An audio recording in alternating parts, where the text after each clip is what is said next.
What's up, y'all? Welcome to On the Warpath. Sanchez 405 here. Haven't been on in a while. A lot of stuff's going on with the Skins. Just gonna go over a few things with y'all. Um, Looking forward to the draft.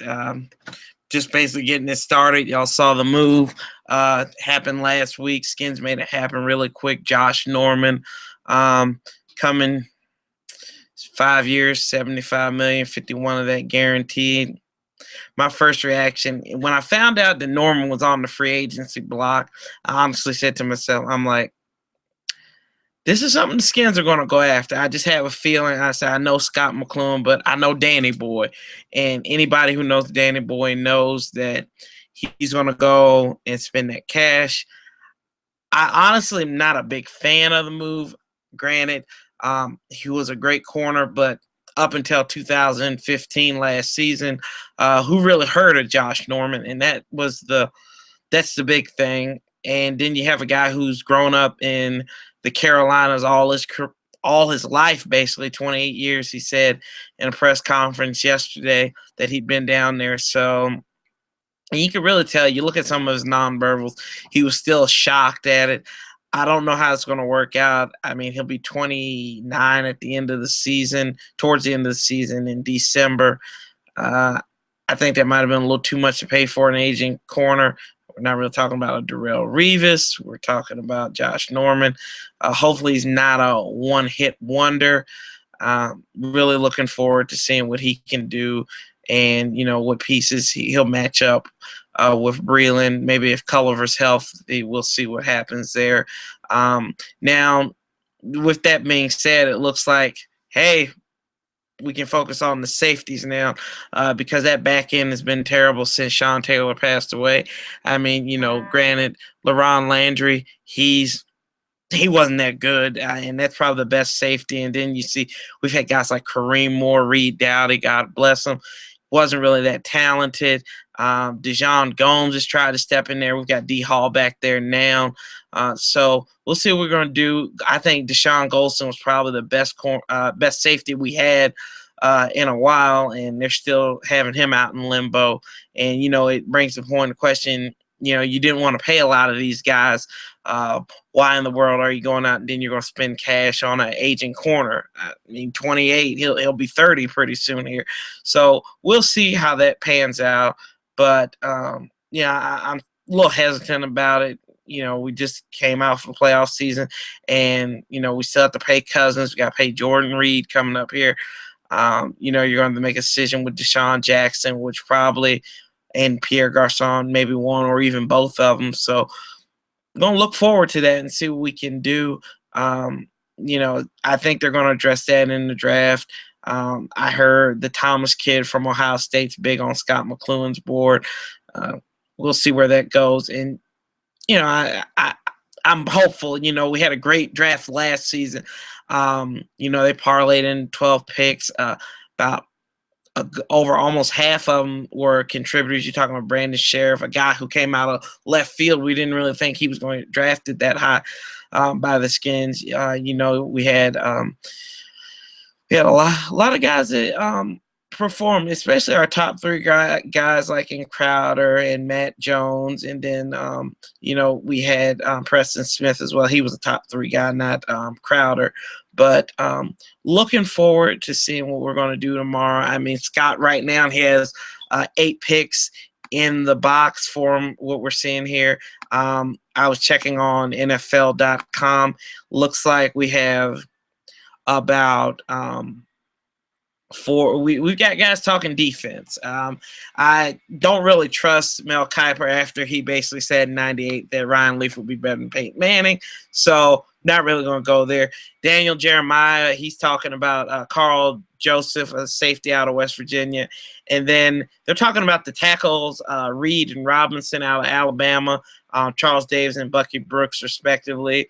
And I just think that's where we need to go. We need to go defensive line, offensive line with this first pick. Get physical after you lost Pot Roast. And I'm really anxious to see what's going to happen there. especially with the schedule we're coming in, we're playing tough teams this season. And, in recent memory, we don't make it to the playoffs back to back. And that's what we're going to have to figure out is how to get over that hump. And, was Jay Gruden's second season a one-hit wonder, or is he the real deal? And, let's see what Scott McLuhan can do as far as finding talent. And he's proven that already in, Seattle and San Fran. So, excuse me. And we'll see where that goes. But, I basically moving off from that, I looked at that schedule. Y'all, I know we're going to have the bandwagon fans at FedEx this year. You talking about Pittsburgh in week 1, Big Ben, team we haven't beat since like the 70s. Looking forward to it. I really think we actually have an opportunity. Other games, Dallas is coming in week 2. I think that's the quickest they've came to Washington since 2010 when they played in week 1 on Sunday night. The Giants, you're at the Giants, and then RG3 comes back. I'm really interested in seeing what Griff is going to do. I really don't think he's going to be that great. And even going back to the Cowboys, I think Al Morris is coming back as well. And, the Butler, he was going to be serving up for Jerry Jones and Jason Garrett. He's going to have a battle down there. These are some interesting matchups. A lot of revenge games for the Redskins and some Redskin players and some former Redskins as well. Then it's the Battle of the Beltway in week 5. We go take on Baltimore. So, make a trip on up there. And, Philadelphia, I think Philadelphia is a mess after trading all these picks. And like I said, I really don't know where they're going. Carson Wentz, I see what you mean. He's a winner. The guy is a winner. We're going to get that. I've got that down pat. But he's played okay competition. Yeah, they beat Kansas State a couple of years ago. But I don't know. Is Philadelphia really making the right decisions? Like I said, I've said this before. It's like getting Doug Peterson after you fire Andy Reid 3 years ago. It's like basically you got a divorce with your wife, and now you're going dating her sister. So, I really don't know what Jeff Lowry is thinking, but we'll see how it pans out.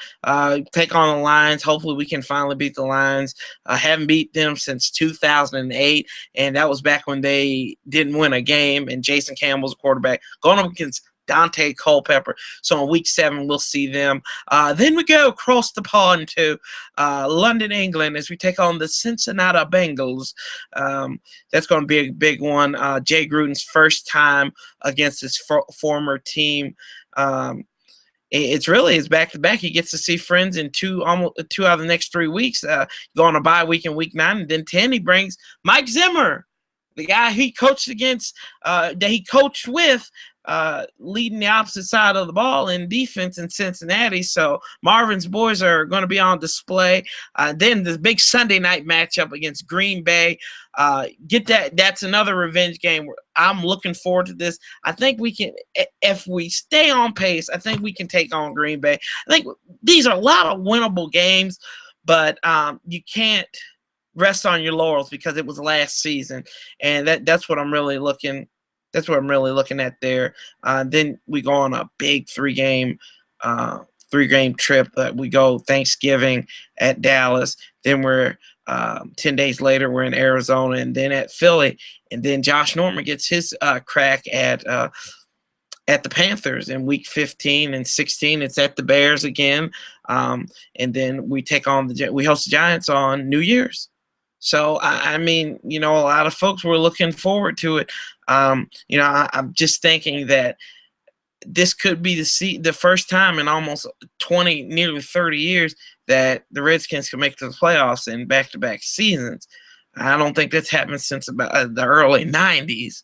As you see, we've went, and since then it was 99, 05, 07, 12, and now in 15 this previous year. That's 5 times in that span.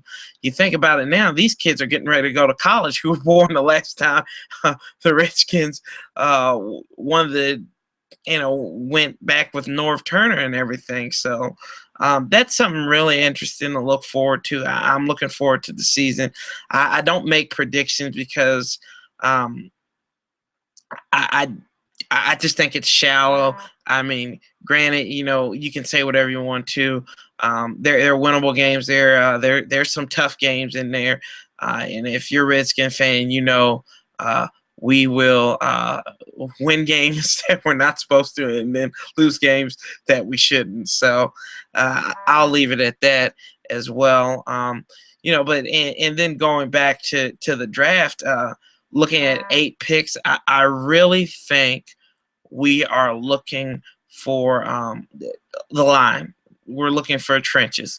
I think center will be addressed again this year. Corey Lichtensteiger was hurt most of the season. Josh Larivas, he stepped in admirably. He wasn't that great, but he's a good serviceable backup. But that defense line, that offensive line, I'm really proud of it. If you think about it, just looking at it, outside of when Sean Laval went down last season, and he was having a pickup season, you put in Spencer Long. For the most of the season, that offensive line was completely drafted by the Washington Redskins. If you think about it, a couple games where they had, and that was where they were starting to hit their strides as well. We had Trent Williams, Spencer Long on that left side, had Larivas there. We had Brandon Sheriff, and then we had Morgan Moses, who came through amazingly last season. I thought he held up really well. They stayed healthy for the most part, and I think their X factor was Bill Callahan, and we're looking to go back to the playoffs. And another position I'm really weary of on the offense is running back. Matt Jones, he had that fumbling problem. I don't know if it's a scheme issue or if it's just it was his first year. Willing to give him a second chance, but I really think they need to get we need to get insurance on the back end with the running backs, and don't really know who's going to step in at fullback since DY is gone. If you really use fullbacks, I think that we use a lot of single sets, so we'll see there. Not a lot of full eyes back there, and just looking forward to. I think Jameson Crowder's going to come through and be a good slot receiver again. D-Jack, he's coming back. Pierre is going to be back. Kirk Cousins. Big thing. People just need to shut up about Kirk Cousins. The man proved that he can be serviceable. A lot of people asked me, they were like, hey, Corey, you really think he's going to do good next? Yeah, I really do think he's going to do good next season. And I'll tell you this, confidence goes a long way, and that's what you have to realize, confidence. They had confidence in Kirk Cousins. Kirk Cousins did not have to look behind his shoulder after week 3 of the preseason, around week 3 of the preseason. Jay Gruden gave him the keys. His gamble paid off. Granted, and I said at the beginning of the 2015 season, I'm giving him 8 games. Granted, he was 3-5, but they were still in the playoff race with this horrible division. And then he proved us right. You can say whatever you want to. People say, oh, it's because Griffin was a black quarterback. Griff didn't perform, guys. He performed one season. He was living off of that. And, I think it goes back to Baylor where they didn't have a playbook. They didn't really criticize them when they did stuff wrong. And this is all stuff you can go back and look in and see. I don't even know why I'm bringing up Griff, but he's key to Cousins. And, I still don't – it pisses me off every time I see the DC media covering Griffin. I'm like, that's what Cleveland's supposed to do. That's what the Ohio media is supposed to do up there. Now, he's up there with LeBron and Terry Francona up there in Cleveland. So, let's just leave it at that. Kirk Cousins is a quarterback. Get behind him or just go to Cleveland. That's all I can say about that. It's just ridiculous that we're still having this conversation. And we're still going to have this conversation come October 2nd. And this will be the put up or shut up. Kirk Cousins going up against Robert Griffin head to head. If Robert's still healthy, or and God willing, hopefully Kirk is going to be healthy as well. But I just think that we have a guy who we need to throw our confidence behind. Um, we have to have patience. Yeah, we've been. I feel like Redskin fans are kind of like Chicago Cubs fans sometimes, or even the LA Clippers, as they referred to on First Take this morning. Anything that could go wrong will go wrong. And I feel that way too. So I'm always cautiously optimistic with the Skins. And you guys got to realize, we have to realize that, it's more than, it's just more than just the quarterback now. It's about chemistry. It's about cohesion. You've seen things that Twitter reports. And I mean, you got to take that with a grain of salt. A lot of folks weren't fond of Robert. Whether that's the media making that up, whether that's players who won't come out and say anything, but he was a non-issue, and it's just like D Hall said. He said Robert's time in DC, it's a dead issue, and we just need to stop talking about it. And the only time I'll talk about it is on October 2nd, or in that week leading up to it, is really talking about what we saw from just go back and look at the tape of 2012. We had him for a little bit. He was our darling. He was great. He kept us in the news positively. So we'll see from there. I'll say it like this. I like that. I like that we can move on from this, and we won't talk about this anymore. Looking at some more of the draft stuff, I was just sitting here. Like I said, we have 8 picks. It looks like we have a pick in every round, 2 in the 7th round. I really think this is what I really think is going to happen. I think Scott McCloughan is going to parlay the first round pick. I think we might not pick at number 21. I honestly believe that.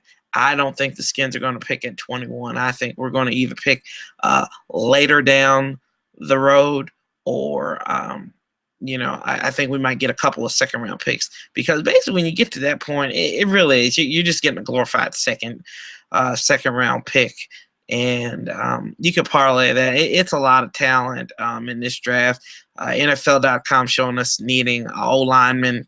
I really think that's the center position more than anything. A D lineman, that's probably nose tackle, defensive end maybe, somebody to back up. Paya, and it looks like Trent Murphy's working down there in the trenches as well now. So maybe he'll put on some weight and just be a part-time end now in our system here in DC. And I just had a brain freeze, really. And I can't even think of the defensive core. I can't even think of our defensive coordinator, Joe Barry. Good God, I'm sorry, guys. Wow. Yeah, shows you how much I've been paying attention. Linebacker. Excuse me. I think that was they were unsung heroes in that linebacking core last season. You look at Will Compton and Mason Foster. Glad to see both of those guys coming back. Really impressed how they play, especially Mason Foster. He was left for dead after leaving Tampa Bay and going to Chicago, and pick him up in week 7.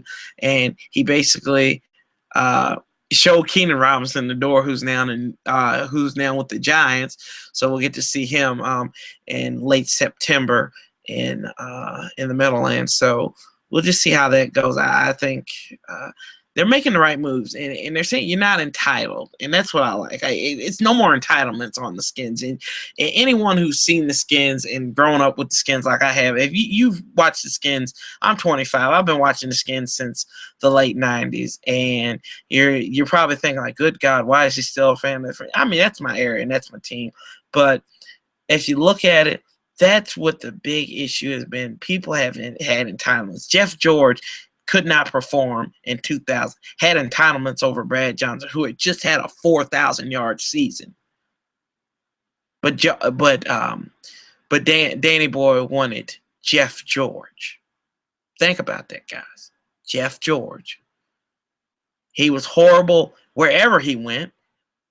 I mean, I don't even think there's enough. I don't think there's enough radiation in the world to get rid of a cancer like Jeff George. Then talk about that big fat tub of goo, Albert Hainsworth coming there, entitled. But Mike Shanahan tried to change that. Didn't really work out in his favor. RG3 was entitled to a certain extent. He was one of Dan's favorite. Clinton Portis was another one of these guys who were entitled to stuff, and whether it caused a rift between him and Jim Zorn. Honest God, Jim Zorn's probably one of the worst head coaches in the history of head coaching. He just basically backed into the door, and that was rather odd after following up with Joe Gibbs. But yeah, entitlement, that's been a big thing with this team, and I finally feel like they're starting to peel it back. I feel like Jay Gruden did a lot of this, and I'm telling you, people who don't like Jay Gruden need to give this man credit. I think he may be a better head coach than his brother was. I honestly believe that. I think he may be better than John, and that's basically what we have here in Washington now, and he's the longest tenured head coach. If you pay attention to Washington sports, after Randy Whitman got fired off the Washington Wizards. So with that, we just got to have confidence in them and everything. So what I'm going to do here is I'm getting ready to sign off. I appreciate anybody who, if you have a comment or anything, just leave it in the description. I'm coming back stronger, better than ever. I'm going to have a video once the Redskins, if they do pick, which I don't think they will. I think that Scott McCloughan's going to parlay some picks. So we're going to see. We're going to see what's going to happen tomorrow night. Probably won't pick until about 10 o'clock in the evening, since they're on the bottom half of the draft. So we'll see what's going to happen. I'm really excited for this season. It's just it's only a little ways away, and then we're getting into the preseason. We'll get into the preseason. We're at the Falcons versus Jets and Bills, so we'll do the Rex Ryan tour. The Rex Ryan tours will come to FedEx Field, former and current, and then we always seem like we close with Tampa Bay, or we have Tampa Bay somewhere on the schedule. We can't get rid of Tampa Bay. I feel like our rivalry is like the bad version of the Colts and the Patriots, because it just seems like we're always bottom feeders, but it'll be good. And then we'll get into Monday night with Pittsburgh and everything. We'll see if we can finally beat the Pittsburgh Steelers and beat Ben Roethlisberger. So this probably will be his final time in Washington. Granted, if he goes as a Steeler, at least. Granted, if he doesn't go anywhere after that, which he probably won't. But looking forward to it. I'll be hitting you guys up tomorrow. Just like it, of course. If you like what you see, subscribe. I'm going to get. I'm not as passionate right now since it's not the regular season. I'm not as passionate, but not as. But we're going to get there, and it's going to get raw. It's going to get gritty, and we're going to have some good entertainment. Tell your friends about me. Follow me on Twitter at Sanchez405. Follow me on Instagram, Sanchez405 as well. I'm really appreciate it. And as always, love, peace, and hail to the Redskins. I'll be talking to you guys soon.